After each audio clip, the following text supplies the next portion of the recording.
പന്ത് തട്ടി നടന്നു. ഇന്ന് നമ്മൾ ഡിസ്കോഡിൽ പന്ത് തട്ടുന്നു. അന്ന് സൈക്കിളിന് പിന്നാലെയായിരുന്നു യാത്രയെങ്കിൽ ഇന്ന് അത് മെട്രോയിലും ഊബറിലുമാണ്.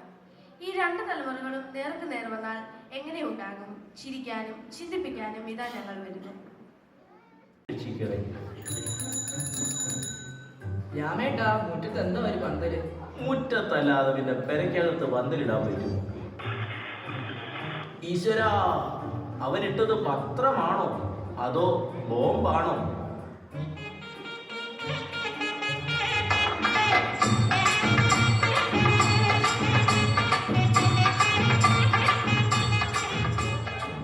ഓ, ഇവിടുന്നായിരുന്നോ ശബ്ദം? ഹലോ ഹലോ രാമേട്ടാ, happy wedding anniversary. Same to U.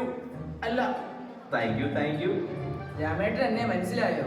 പിന്നെ ശബ്ദം കേട്ടപ്പോ തന്നെ മനസ്സിലായി. നിന്നെ എനിക്ക് ഒരു പരിചയവും ഇല്ലെന്ന്. നീ ഏതാടാ? രാധയുടെ അയൽപ്പക്കത്തുള്ള ശിവദാസന്റെ മകൻ വേണു. എടാ വേണുവേ, നീ ഇപ്പൊ എന്തു ചെയ്യുവാടാ? 2002 ഒരു ബിസിനസ് തുടങ്ങി വെച്ചടി കയറ്റമാണ്. ബിസിനസ്സോ? അല്ല, കടം. ഓ, അപ്പൊ നമ്മുടെ വിനു ഇന്ന് വരുമെന്ന് പറഞ്ഞ ഒരു UK വിസയുടെ കാര്യം അറിയാൻ വേണ്ടിയാ. എപ്പോ വരും? എന്റെ സാവിത്രിയുടെയും വെൽഡിംഗ് ആനിവേഴ്സറി ആഘോഷിക്കാൻ ഇന്ന് തന്നെ മക്കളൊക്കെ വരും. മോനും വാ. 7:30 ഒരു ലാസ്റ്റ് ബസ് ഉണ്ട്. അത് കഴിഞ്ഞാലോ? 8-നും 8:30 ഓരോ ലാസ്റ്റ് ബസ് വീതമുണ്ട്. ഏതെങ്കിലും ഒന്നി കയറി വരാൻ പറ്റുമോ എന്ന് നോക്ക്. പറ്റും, ഇല്ലെങ്കിൽ പറ്റിക്കും. ആ, പറ്റിക്കുമെന്നാ? സാവിത്രി, എടീ സാവിത്രി.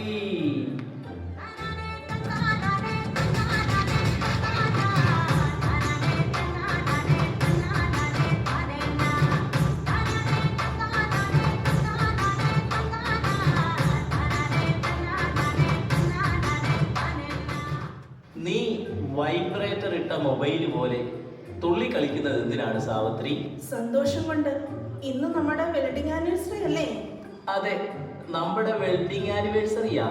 അല്ലാതെ നീ പഠിക്കുന്ന സ്കൂളിലെ ആനിവേഴ്സറി അല്ല ഡാൻസ് കളിക്കാൻ. ഇങ്ങനെ തുള്ളിക്കളിച്ച് നടന്നത് കൊണ്ടാ എന്നെ കണ്ടാൽ ഇപ്പോഴും ചെറുപ്പം തോന്നുന്നത്. നിങ്ങൾക്കൊന്ന് ടൈ ചെയ്തുകൂടെ മനുഷ്യ? ഇന്ന് ഞാൻ ടൈ ചെയ്ത നാളെ നീ വിധവയാ. വിധവ. ഓ, മൂട്ടി കറുപ്പിക്കുന്ന കാര്യമാ പറഞ്ഞേ. എടി, ഞാൻ താടിയും മുടിയും കറുപ്പിച്ച് ഇവിടെ നിൽക്കുന്നതും കണ്ട് നിന്റെ മക്കൾ വന്നാൽ അവര് സംശയിക്കും. സാവിത്രിയുടെ കൂടെ നിൽക്കുന്ന ഈ ഷാരൂഖ് ഖാൻ ഏതാണെന്ന്. ഒരു ഷാരൂഖ് ഖാൻ.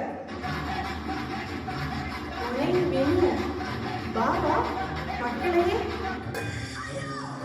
എടാ വിടടാ. വിടാൻ അങ്ങേർക്ക് സുഖമില്ലാത്തതാ. മുത്തശ്ശന്റെ ഈ ചുമ എനിക്ക് കേൾക്കാൻ വയ്യ. ഇത്രയും ഒച്ചത്തിൽ ചുമച്ചിട്ട് നിനക്കിത് കേൾക്കാൻ വയ്യുന്നു? ഇതിന് നന്നായിട്ട് ചുമച്ചുകൊണ്ടിരുന്നതാ. തണുപ്പ് കാലം ഒന്ന് തുടങ്ങിക്കോട്ടെ, അപ്പ തുടങ്ങും ഒരു ചുമ. ഒരൊറ്റ ചുമയ്ക്ക് കാത്തിരുന്ന ചെമ്പ് പാത്രം വരെ കുലുങ്ങും. ആ, നിക്കറിടാതെ നടന്നവനാ. നിങ്ങളുടെ കാര്യമല്ല, ഞാൻ ഉണ്ണിയുടെ കാര്യമാണ് പറഞ്ഞത്. ഇപ്പൊ നോക്കിക്കേ, കോട്ടും ടൈയും പത്രാസുകാരനായി. എടാ ഉണ്ണിക്കുട്ടാ, ഈ ടൈക്ക് എന്നാ വില വരും? ഇവിടുത്തെ ഏകദേശം 6000 രൂപ വരും മുത്തശ്ശി. 6000 രൂപയുണ്ടെങ്കിൽ നിനക്ക് ഇവിടെ ഒരു കളർ TV വാങ്ങിച്ചുകൂടെ? വാങ്ങാം, പക്ഷെ TV വാങ്ങി കഴുത്തിൽ കെട്ട് നടക്കാൻ പറ്റില്ലല്ലോ. നല്ല മണം. ഇതെന്തിന്റെ മണമാടാ? അത് ഒരു സെന്റിന്റെ മണമാ. ഒരു സെന്റിന് ഇത്രയും മണമാണെങ്കിൽ 2 ഏക്കറിന് എന്ത് മണമായിരിക്കും? ഭയങ്കര മണമായിരിക്കും സാവിത്രി. മുത്തശ്ശ, നമ്മുടെ വീടിന്റെ ലെഫ്റ്റ് സൈഡിലായിട്ട് വളരെ പൊക്കത്തിൽ ഒരു ചെടി ഇങ്ങനെ ഉണ്ടക്കായുമായിട്ട്. എന്താണത്? അതാണ് തെങ്ങ്. അതിന്റെ തൊട്ട് താഴെ വലിയൊരു കുഴി. അതാണ് കിണറ്. അമേരിക്കയിൽ ഇതൊന്നുമില്ല. കുവൈറ്റിൽ നിന്ന് കമ്പി വന്നിട്ടുണ്ട്. കുറച്ച് മണലും സിമെന്റും കൂടി വന്നിരുന്നെങ്കിൽ ആ അടുക്കളയുടെ പണിയൊന്ന് തീർക്കായിരുന്നു. മായമോളുടെ കമ്പി വന്ന കാര്യമാണ് പറഞ്ഞത്. നമ്മുടെ വെഡിങ് ആനിവേഴ്സറിക്ക് അവര് വരത്തില്ലെന്ന്. ദേ കവിത ലണ്ടൻ എത്തി. അല്ല, ലണ്ടനിൽ നിന്ന് കവിത എത്തി.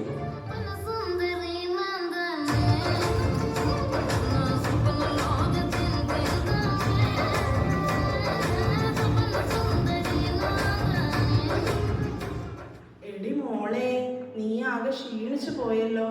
ഞാൻ കുറച്ചു കാലം ഡിപ്രഷനിലേക്ക് പോയിരുന്നു മുത്തശ്ശി. അതെവിടാ മോനെ?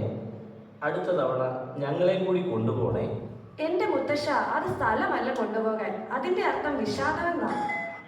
എന്താ മോനെ, നിന്റെ കയ്യിൽ TV ആണോ? അത് സ്മാർട്ട് ഫോൺ ആണ് മുത്തശ്ശ.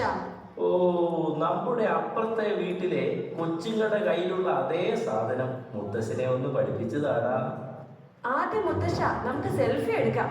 കോപ്പി ഞാൻ കുടിച്ചതാ മോളെ. മുത്തശ്ശ, കോഫി അല്ല, സെൽഫി. ഇനി നമ്മൾ എടുത്ത ഫോട്ടോസ് എല്ലാം ക്ലൗഡിൽ വരും. ഇനി വന്നേ, എന്താ മുത്തശ്ശ മുകളിലോട്ട് നോക്കി നിൽക്കുന്നത്? ഫോട്ടോസ് നോക്കുവാ മോനെ. ആകാശത്തോ? നീയല്ലേ പറഞ്ഞത് ക്ലൗഡിൽ ഫോട്ടോസ് വരുമെന്ന്? എന്റെ മുത്തശ്ശ, അത് ഫോണിലുള്ളതാ. ഹായ് കവിതേ. ഹലോ, നീ എപ്പോ എത്തി? ആരാ മോളെ അത്? അതെന്റെ ഫ്രണ്ട്സാ മുത്തശ്ശ. ഓ, നീ ആളാകെ മാറിയല്ലോ. ഇന്ന് മുത്തശ്ശന്റെയും മുത്തശ്ശിയുടെയും വെഡിങ് ആനിവേഴ്സറിയാ. നിങ്ങൾ വൈകിട്ട് പോയാ മതി. ഇന്നത്തെ ലഞ്ച് ഇവിടുന്ന്. ഓക്കെ ശരി. എന്നാ സ്പെഷ്യൽ? ബിരിയാണി ആയിരിക്കും. ആ എന്നാ ഞങ്ങൾ നിൽക്കാം. നമുക്ക് നാളത്തെ പ്രോഗ്രാം വൈബാക്കണം. അതെന്താ മോനെ? മുത്തശ്ശ, പരിപാടി പൊളിക്കണമെന്ന്. പന്തലിപ്പൊ ഇട്ട് കഴിഞ്ഞതേ ഉള്ളൂ, അതിനു മുമ്പ് പൊളിക്കണമെന്നാ? എന്റെ മുത്തശ്ശ, ഞാൻ ഉദ്ദേശിച്ചത് നമ്മുടെ പരിപാടി സൂപ്പർ ആക്കണമെന്നാ. ആ, അങ്ങനെ മുത്തശ്ശന് മനസ്സിലാകുന്ന ഭാഷയിൽ പറയടാ. എടി സാവിത്രി, നമ്മുടെ ഫുഡ് തയ്യാറായോ? അത് ഞാൻ നിങ്ങളോട് പറയാനിരിക്കുമായിരുന്നു. ഇവിടെ ഫുഡൊന്നും ഞാൻ ഉണ്ടാക്കിയിട്ടില്ല. അപ്പൊ ഫുഡില്ലേ? നിങ്ങൾ പേടിക്കണ്ട, നമുക്ക് സൊമാറ്റോയിൽ നിന്ന് ഓർഡർ ചെയ്യാം. ടൊമാറ്റോ മാത്രം പോരടാ മോനെ. ബാക്കിയുള്ള ചോറും കറിയും നമ്മൾ എവിടെ നിന്ന് ഒപ്പിക്കുന്നു? എന്റെ മുത്തശ്ശ, നമുക്ക് ഫുഡ് വേണമെങ്കിൽ ഓൺലൈനായിട്ട് ഓർഡർ കൊടുത്താൽ മതി. ദേ മുത്തശ്ശ, ഫുഡ് വന്നു. ആ പോയതാണോ സോമേട്ടൻ? സോമേട്ടൻ അല്ല മുത്തശ്ശ, സൊമാറ്റോ.